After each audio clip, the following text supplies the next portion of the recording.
প্রথমেই play store থেকে CMC mobile অ্যাপসটি ডাউনলোড করে নেবেন। তারপর মোবাইল রেজিস্টারে ক্লিক করে এখানে নতুন করে রেজিস্টার করে নেবেন।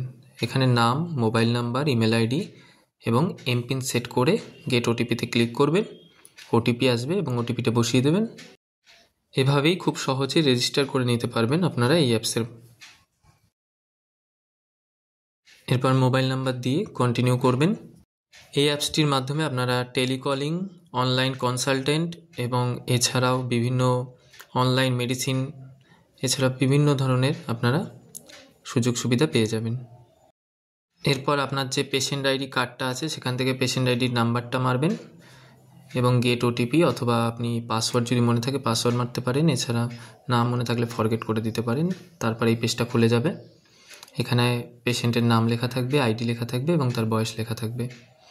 আর এখানকার 3টে ক্যাম্পাস আছে। 3টে ক্যাম্পাসের নাম আছে সিএমসি মেন হসপিটাল, চিতুর ক্যাম্পাস, এছাড়াও সিএমসি আই হসপিটাল। আপনারা সেটা সিলেক্ট করে নেবেন। এরপর অ্যাপয়েন্টমেন্ট নিতে পারবেন, ডেট চেঞ্জ করতে পারবেন। সমস্ত কাজ এর মাধ্যমে অতি সহজেই করে নিতে পারবেন। দেখুন, যেমনটা বলেছিলাম, অ্যাপয়েন্টমেন্ট, টেলিকনসালটেন্ট, পেমেন্ট, ইমেডস, ফার্মেসি এছাড়াও বিভিন্ন ধরনের পরিষেবা আপনারা এই মাধ্যমে পেয়ে যাবেন। তবে মনে রাখবেন, আপনাদের পেশেন্ট আইডি কার্ডটি যদি হারিয়ে যায় তাহলে এটি ডুপ্লিকেট বের করার জন্য 100 টাকা আপনাকে পে করতে হবে।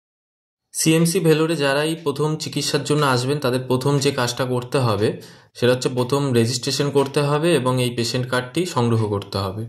কারণ এটির মাধ্যমেই আপনাদের সমস্ত কাজ এগোবে পরবর্তীকালে। এটা আপনারা ডাক্তার দেখান বা অ্যাপয়েন্টমেন্ট নিন, ওষুধ নিন, এছাড়া কোনো টেস্টের রিপোর্ট নিন বা টেস্ট করাতে যান, যে কোনো সময় এটা লাগবে।